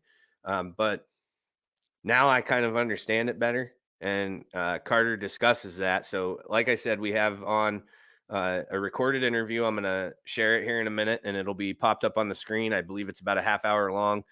And it is Carter Strachey, Erie, PA native. So he wrestled at Cathedral Prep, has now moved on to Division I Penn State, which is the nation's powerhouse at this point in collegiate wrestling. Nobody wants to face those guys. Solid team from start to finish every match. So, and Carter has now gone in his second consecutive season winning the national championship. So he gets into his workout routine a little bit, things like that, goals that he has coming up in the future as the Olympics approach in 2024. No shortage of confidence in this guy. He made me believe in myself just talking to him because he was he just really, he has it figured out. He's a great kid. So I'm going to upload that now. I will say too, there will be a couple points where his mic kind of gets choppy. We had a few connection issues here and there, but it kicks back quickly, and you'll be able to, like I said, hear everything that's going on. It looks like it's about 28 minutes long, and here we go. All right, everybody, we're joined by a very special guest tonight, Erie, PA native, prep grad, and two-time state champ, current Penn State sophomore and two-time national champ, Carter Strachey. Carter, thanks for joining us. Hey, thanks for having me. I appreciate it. Yeah, we had been in communication for a while. It was just pinning down a time to get it, make it happen. I understand now that something we've talked about on the show before is the demands, the schedule demand of a Division I athlete. So we'll actually get into that a little bit with you if you don't mind hearing a little bit. Because I got to experience it just trying to schedule an interview with you. So, it's a lot for sure. Go ahead. Yeah. Cut you off. No, you're good. So where we're going to start though is obviously we're a Northwestern Pennsylvania based podcast. We do touch on some local sports here and there. Even in, some Erie things happening there, things in Warren County, different counties surrounding Northwestern Pennsylvania. So obviously having you on is a perfect match, being that you're an Erie native, prep grad. So let's get a start of your story, starting with, the Cathedral Prep, your time you spent there, and how you grew as a wrestler.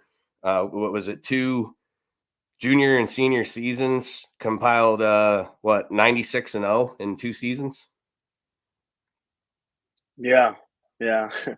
I actually, so I started out, my brother wrestled before me, so I think just me being the youngest sibling, I kind of just joined in after he wrestled and everything like that.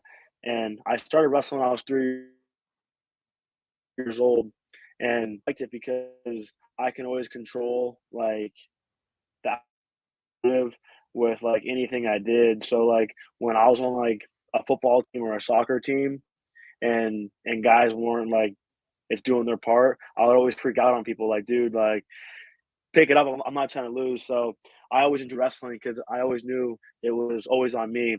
And then I think how I got to prep was just because it was down the street from my house, and I could have went to like the #1 high school in the country. It was Blair Academy at the time, but I kind of figured when I would go off to college, I wouldn't come home again just because I'd be out tracing my all my dreams and things like that. So I was like, I don't know if it's worth giving to my family, my like letting go of my family, and so I'm like, I might as well just if I can't get it done where I'm at, then I'm probably not that good anyways. And so I was always confident that I would be able to do it if I was in Russia, if I was in Erie, if I was in anywhere. I was always confident in what I'd be able to do. So I kind of just went to prep because it was it was decent school in my area that was close by, and so I went there. I wrestled. My coach was Mike Hassey, and yeah, like you said, I went 96-0 my last 2 years. It was actually weird because when I was growing up, I I was like undefeated for five straight years, and then my freshman year in high school, I took eighth at states that year, and it was like I was like super pissed off. Like I went in like a dark cloud. I was like I told my dad I was like yo I was like F these birthday parties. I'm not going to grandma's birthday party eating cake and pizza and wings and some all this is big all like happy and going like this is never happening again. So I was like I need cleaner food in the house and all this other stuff. And he was like, all right, listen, like I'll get you the clean food, but you have to learn how to cook it. I'm not eating that stuff. So I was like, all right, so that's a deal. And then ever since then, though, I mean, that just like that feeling of taking eighth, because like, I knew I was better than all those guys. I'm just like, dude, like this is never gonna happen again. And like I like sat in my room for like 3 straight months. Like my dad, like mom thought I was like depressed, something like that. And I was just plotting my like like I was like doing research. I was like just everything. Like I would watch all the guys that were like all the world champs at the time. And I was studying them, do what they're doing, and then I was kind of just doing my own research, and then I took action right away. Well, it seemed to have paid off for you. So you get picked up by Penn State, obviously. So you leave prep, a 2-time state champ, and head into Penn State. So talk about you got redshirted your first year, correct? Yeah. And then following, so then your freshman wrestling season. Let's talk about that a little bit. Go ahead and get into that. Yeah. Yeah. So I mean, I've kind of figured that I would go in just in redshirt. No particular reason. I feel I could have came in right away and I would have won a national title as well. But I mean, it was just part of the plan on how the coaches wanted it. I really didn't mind it too much. So and they had a good guy at the weight too, Mark, and he did well. I think that was a COVID year actually too. So I'm actually kind of glad I redshirted because I didn't miss out on the opportunity. So it worked out perfectly. I think I finished that season like 22-0, and then I won the Southern Scuffle, and then obviously my freshman year.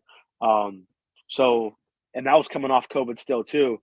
And then so there's no practices, like there's no nothing, everything's shut down, and we're trying to get workouts like as we can, and so like I'm thinking in my head, I'm like, all right, I'm seeing guys on our team like slack off, like everyone's just chilling on the couch, just like playing board games, all this other stuff, because like in their head everything's shut down, but in my head I'm thinking like at some point life's gonna resume. So I'm like, all right, like I'm gonna just keep my foot on the gas. Like, I'm not letting up.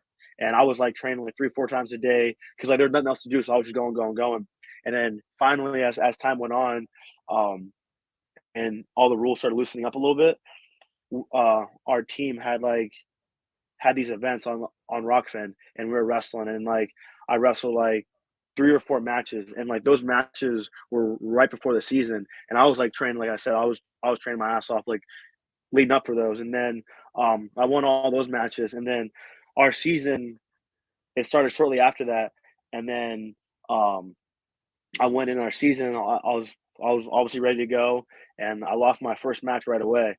I was like down 10-1 in the first period, and I ended up losing like 10-9.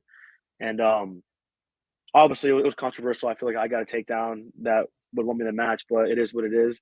And but during that point, I was like, all right, like on the airplane, like back home, I'm like, all right, like let's figure this out. So like I meditated, and like I was still kind of doing my own thing because like I'm like, this is my life, this is my career. Like I understand Penn State is the best team with the best coaches, but I'm like, this is still my career. Like I'm not gonna put my career in anyone else's hands. You know what I mean? So after that, I go to Coach Casey. I'm like, all right, listen, like I'll listen to you guys, but like don't steer me wrong because I'm gonna end up going back to my way. And I'm like, because obviously like what happened was I was training too much, and I was just like I was overtrained, and so like what comes up in life has to come down. So like I just kept going up like during COVID training, and then right when season rolled around, I was like my body was going downhill because like that's just a roller coaster of life on how life works. And then we got my body back in time, like literally just before like the NCAA tournament, and so that was a good learning experience. I'll take on forever, and it opened my mind. It put fire in my belly, and obviously it led to a national title.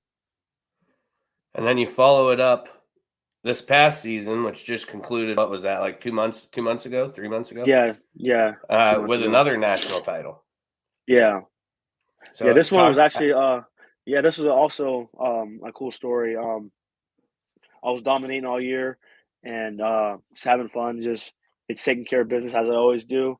I show up, add to the body count, and just bounce. You know, I don't get paid by the hour, so I get out of there. So then, leading up to the season, we're in Iowa, and I break my hand during the warm ups. I'm like, oh snap! Like there was something felt off. I'm like, all right, like I don't know what that is, and like I didn't put too much mind into it. And then after the match, I like couldn't feel my hand. It was like limp. I'm like I started freaking out a little bit. It was just completely numb. I couldn't feel it. And then I get X-rays and all the other stuff, and like I find out it was broke. And the doctor was saying like, yeah, like you're out for the year, blah blah blah. I'm like, no, like I'm not out for the year. Like I'm gonna go get the second national title. And then so I just like put in all the time, just like I'm at my doctor's house right now. I don't know if you can see him, but we're about to get body working now. And my man, Dr. Camacho, he was helping me out like at hours at midnight, 1 a.m, like late nights, early mornings, in between classes, in between practice. So I was putting in a lot of work because I was trying to rehab my hand and get it back to full strength. So then I missed quite a bit of the year, and then I couldn't practice from the Iowa match all the way to Big Tens and NCAAs. So I just showed up to the tournament at Big Tens and NCAAs and still dominated. So I mean, in my head, I feel like I don't even need to train to beat these guys. I feel I can sit on the couch and eat Doritos, and I'll still show up and roll these guys up. So I mean, it's a good testament to see that I can do that. So that was pretty cool. So 2 back-to-back national titles. There ain't nobody. There hasn't been too many teams that stand in Penn State's way for quite some time now. But when that schedule gets released, which meet are you circling? I don't circle any meets. I mean, I'm circling after this podcast and getting this body work done. That's my next thing. I mean, I look forward to that because I know that's I'm getting better from that, you know. And then after that, I have 9:30 practice tomorrow morning, so I'm circling that next. And then we have 5 p.m. practice. I'm circling that next. So I don't circle any meets. I don't see any opponents. I don't care about Iowa, like the World Championships. It's me versus me out there. So I mean, it doesn't matter who shows up. It can be the Incredible Hulk. I mean, I'm going to show up there.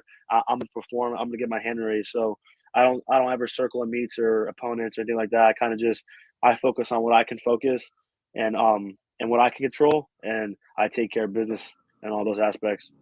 So if you're going on the road for a meet, what's your least favorite place to wrestle at? I don't know. I mean, I like beating dudes in their home gym. Yeah. You know what I mean? Yeah. No, I can respect that because you get it's their turf. Because like I'm in my own bed. So like and it's more convenient, but it's something more enjoyable about it's pulling up to their dojo and beating them. So I kind of like the way events, and it can be any place. I mean, I'll wrestle in the backyard, in the living room, in a practice room, in the main gym. Like I'm about it anytime. So it's just say when. So I heard when I was getting ready to schedule or to try and get you to come on, and I was speaking with your father's girlfriend, who I've known for quite some time. She let me in on a little story about some stuff that took place at Iowa with their fans. You want to get into that at all? Yeah. Yeah, let's do it. So I don't really know the full story. From what I understand, there was stuff getting thrown. Yeah, stuff getting thrown at you. Yeah. So I mean, I kind of enjoyed the Iowa event. Like after I came from Iowa and then I came back to Penn State, I was like, oh damn, like it was kind of more enjoyable being in Iowa just because like they brought the intensity, whether it was all hate, all negativity. Right. Like for me, I tune all that stuff out anyhow. Like I'll smack that whole crowd up inside 5 minutes. So I mean, it really don't matter what they're saying or what they're doing.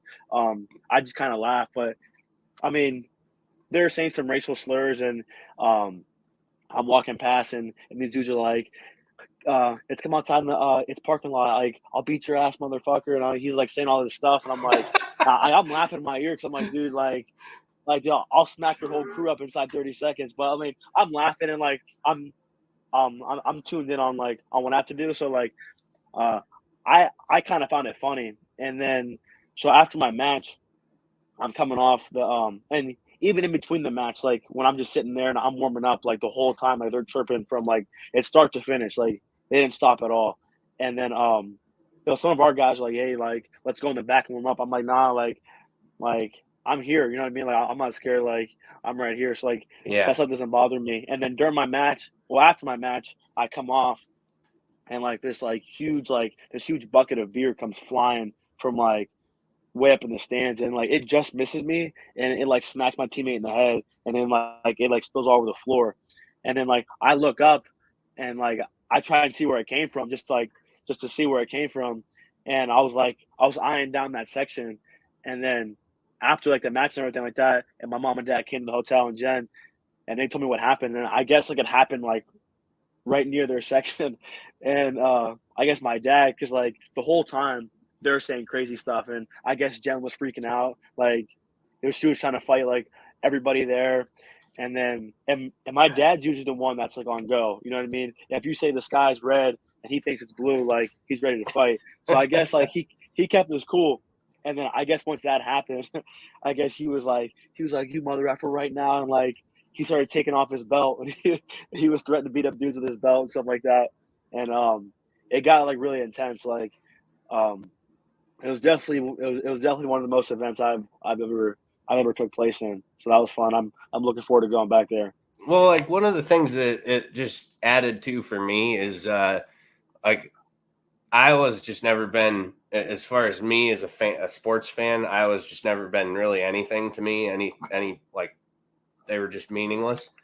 But the Penn State game this past year, the football game, when they started booing during some injuries or cheering during injuries, thinking that Penn State players were faking it and stuff like that. And there's tons of video clips of them clapping when guys are getting carried off the field. And I like in a sarcastic manner, not like, hey, happy you're all right, get, whatever. But so it just added to like another reason for me to not like Iowa.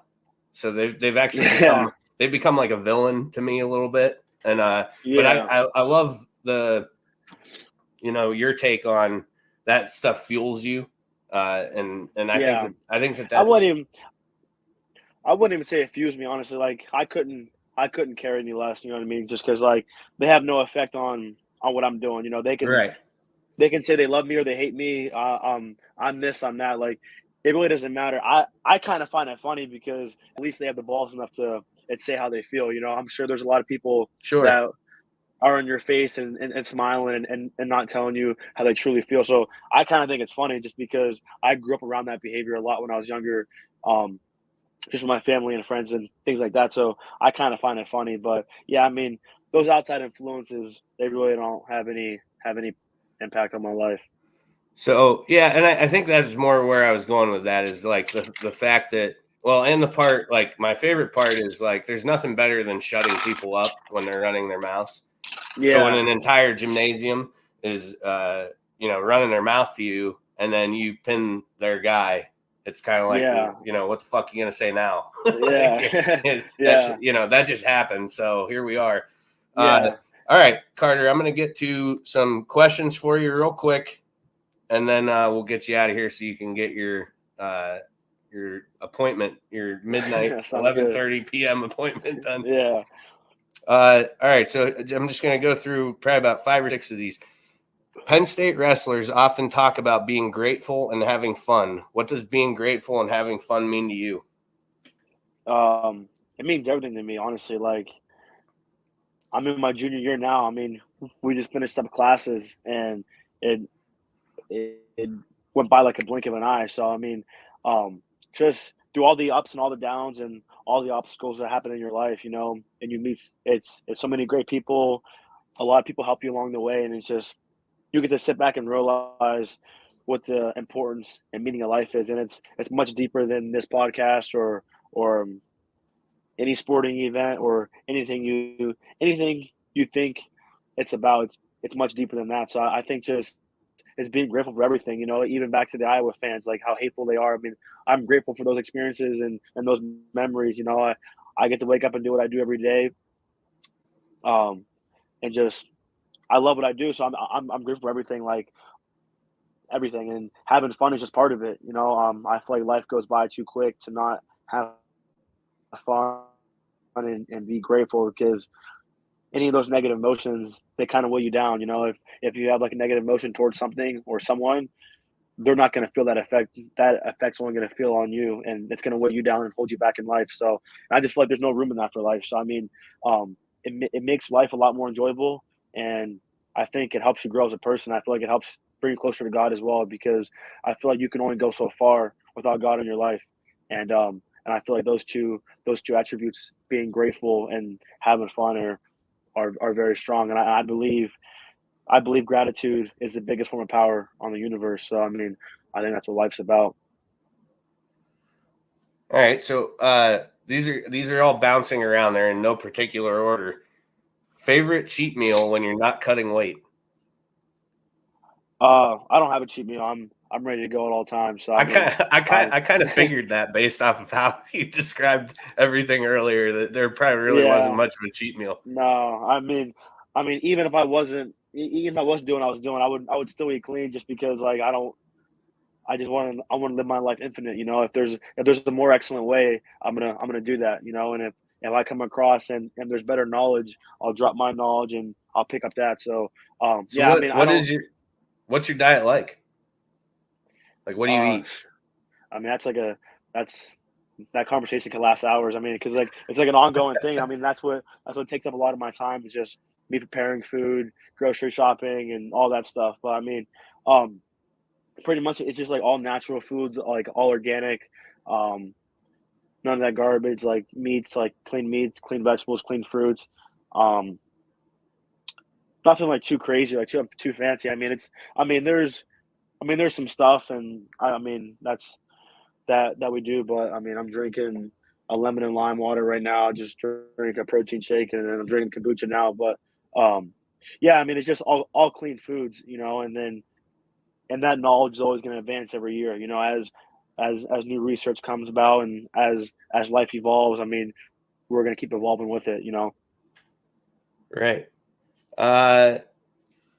Do you agree with the current overtime format in college, or do you believe that riding time should decide superiority in double overtime? It really doesn't matter to me. I feel like whatever the rules are, I mean, I'm going to win with whatever the rules is, because I'm going to know in advance and wrestle accordingly. So I mean, yeah, I mean, I really couldn't care less. I mean, it's the rules can be. You have to clap your hands every minute. You know what I mean? Like I really don't care. So like whatever the rules are, I'm just gonna go about it and then dominate. So I mean, yeah, I couldn't really have any care. What other schools did you consider before going to Penn State? I consider. I mean, it was a hard decision just because I was young at the time, and so I'm from Pennsylvania, and for whatever weird reason, I just like thought like Penn State was like just in my home state. So I'm like, all right, like I don't want to go to Penn State because like they're my home state. And then my dad and like my family, they wanted me to go to Penn State too. So like they would always like talk about Penn State like when I'm getting recruited, and that just made me like not want to go to Penn State, because I'm like, all right, like that's just like annoying. Like you guys are fanboying a school. Like that's weird. And but I can so like I wasn't like I didn't want to go to Penn State at all. And like all these other schools, I mean, like Ohio State, Michigan, Minnesota, Virginia Tech. I mean, pretty much any and every school I could have went to. But I mean, as I got close down to time, my dad was like, "Why do you get up every morning and do what you do?"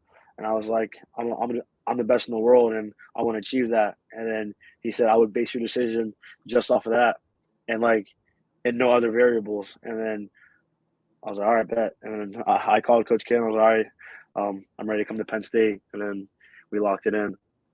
Rest is history. Mhm. Well, still ongoing, still writing history. Let's see.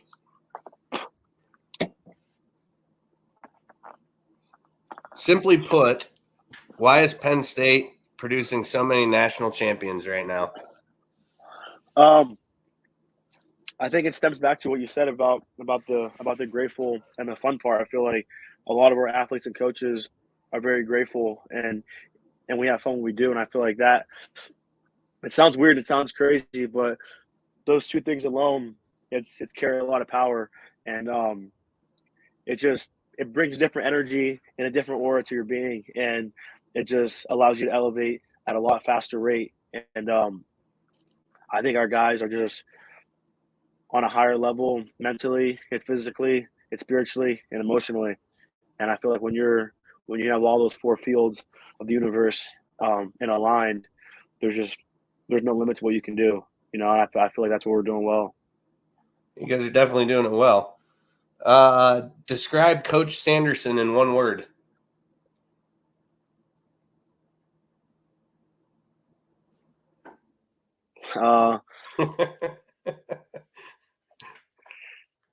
Remember, wrestlers wrote these questions, not me. Yeah. I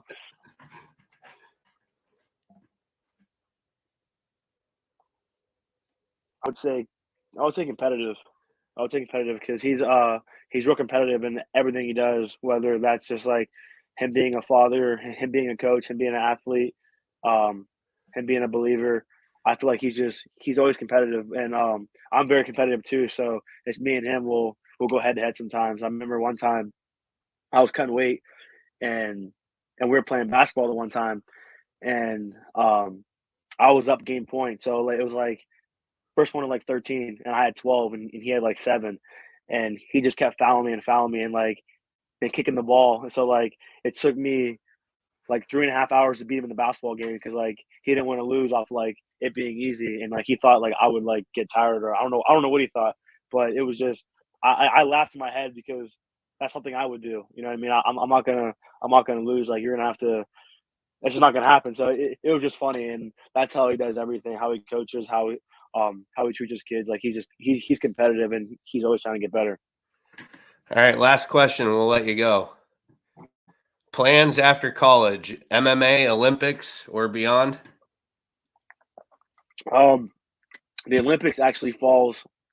The Olympics actually falls in 2024, right? And that'll be my senior year in college. So I'll win that while I'm in college, and then after college, and then I'll win the world title this year. So I've already won NCAA's World and Olympics by college, and after college, that's when I'll move to MMA, and then I'll win the UFC World title, and then I'll be the UFC World Champion after that. I mean, I'll be an athlete for as long as possible, and then after that, I'll be an entrepreneur and be into real estate, investing, have my own businesses with my own gyms, restaurants, et cetera, et cetera.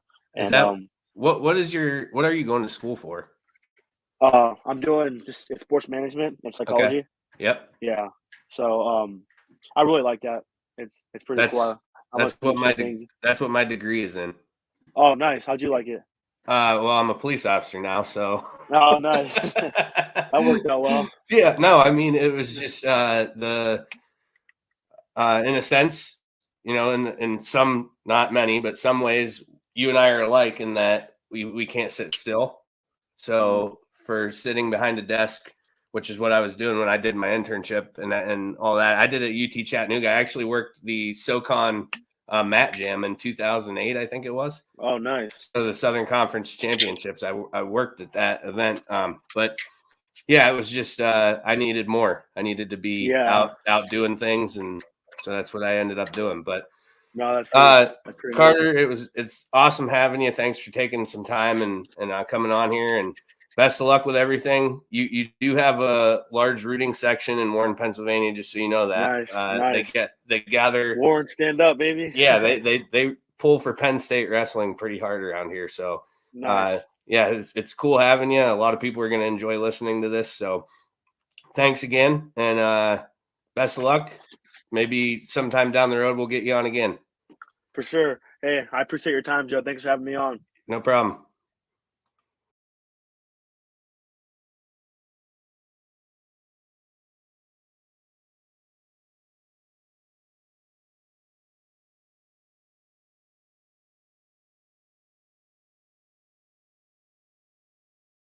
There we go. I had us muted. Oh, okay. I was gonna say, and now we're backwards on the screen. It's kind of funny. Yeah, no, I don't like that either. I don't like it. So no, awesome interview with Carter. Do you have the same T-shirt on as me? Is it Mumford? Yeah. I got my Mumford Distilling shirt on. That guy owes us some money. Yes, he. I just take gin. I'm good. I'm easy. You take the gin. I'll take the whiskey. All right. So, anyways, yeah, that was the interview with Carter. It was awesome having him on and just hearing his, way of thinking, way of doing things. After he wins the Olympics, we got to get him back on. It'd be cool if he. I mean, I feel like since he's been on now, I think he would come on again because he was cool. I'm sending him some merch. He wanted a T-shirt to rock, so I'm sending him some stuff there to wear around, and maybe we'll see him in like some crazy ass photo someday, just rocking our T-shirt. It'd be pretty cool. Doesn't mean you have to do it, Carter, but it'd be pretty cool if you did. You know what I'm saying? I love the interview. Like I love the dude's confidence. Like, yeah, that's what I was saying. I'm gonna win it. That's what I was like. He made me want to run through a fucking wall. Like I'm like, all right, yeah, I'm with Carter. Let's go. We can take on anybody right now. It was funny the cheat meal thing because I should have told him. He was like, I don't do cheat meals. I should have been like, it's cool. I do enough cheat meals for the both of us, so we're good. No, that's what I was thinking. Like, it's kind of cool because like this is obviously a kid who's won 2 national championships. Like he is at the top of his sport. I don't put anything in my body that's not going to help me get there. Like I'm thinking, shit. If I couldn't have Busch Light and pizza, I'd probably just like I don't know. I'd end it all. Yeah, trying to figure out another reason to live. Point. But so it was awesome. For those who did tune in and listen the whole way through, and for those who listened to the audio once we uploaded after the show, you will notice there's some slight hacking and sniffing and me drinking. Like I get winded drinking. So that was a COVID interview, and that was when I was just starting the upswing the night we did that, and that was because that was like you could tell. I mean, I looked like a pile of shit sitting there, just like I couldn't breathe. I was like, fuck, but I needed to get this interview done, so it worked out. I don't think too many people were paying attention to me during it, anyways. But if you hear some like hot breathing in the mic, my bad. It was I couldn't control it, I assure you. But yeah, I'm like sucking down a Gatorade during the whole interview, just trying to feel better. But no, he's a great sport. I was happy to have him. Yeah. And hopefully we'll get in touch with him in the future, and it'll be fun to watch him as he progresses his career. And maybe he won't forget the little guy, or maybe we'll make it big too. And then when we're big and he's big, then it's just like, hey, two big people doing an interview. It's not a big deal. It's normal. I like it. Well, we have to have his confidence now. Yeah. Yeah. Well, we gotta just say when we make it big. We need to drink more Busch Light. More Busch Light, more content. Yeah, we got to figure it out. All right, that's it for this week. Do you have anything else that you need to add before we end this? Sorry to everybody who's been with us for the duration. We have never in our 70 some episodes we've done now had the technical issues that we did tonight. And of course, it's the night them putting up the Carter interview, and we probably had some new listeners. I know Jen sent, some stuff out to her family, letting them know Carter was going to be on. So if they were there at the beginning, I assure you it's not like that all the time. It's going to be a lot of fun trying to piece together that audio to upload for people to listen to later on. But appreciate you all stopping by. Thank you again, Carter, for doing the interview. Thanks everybody who was chiming in. We didn't get too many comments tonight, but that's because half the time I don't think people knew if our internet was working. So it makes sense. Usually comment section is a little more popping than it was tonight, but thank the sponsors: Swing Juice, Bush Light, Your Daily Local, JP Photography, Mean Sales and Service, Jones Pest Control, the Me, Myself, and Ride podcast, and Blue Line Auto. We'll be back next week. We do have a week in June where we're probably going to have to move the show to a different different time slot because Sketty has a golf outing that clearly is more important than us. And that, if he's, I hope you have the shanks for the entire round. Well, it's a scramble, so it's fine. I'm just there to drink beer, which is the main reason I can't do the podcast. I think that's a reason to do it that night. No, I don't know about that. I'm gonna have to get up and take a piss every 13 minutes. So it'd be a little broken up. That's a good point. Yeah, too many breaks. Yep. All right. That wraps it up. Thanks everybody for tuning in. Next week, 8 p.m. Monday, we'll be back. No surprises, hopefully. Until then, I know when that's happening now, but we'll discuss that later. I don't want to ruin any surprises, but there is something in the works. Obviously, you can probably figure it out with me just saying that, but yeah, I don't want to ruin any surprises. Next episode could be a big episode. That's all I'm going to say. Okay. All right. We'll go from there. I might be a dad by next episode. I don't know. We'll see. Okay. All right. Maybe. All right. Everybody take care. Be safe. We'll see you next week.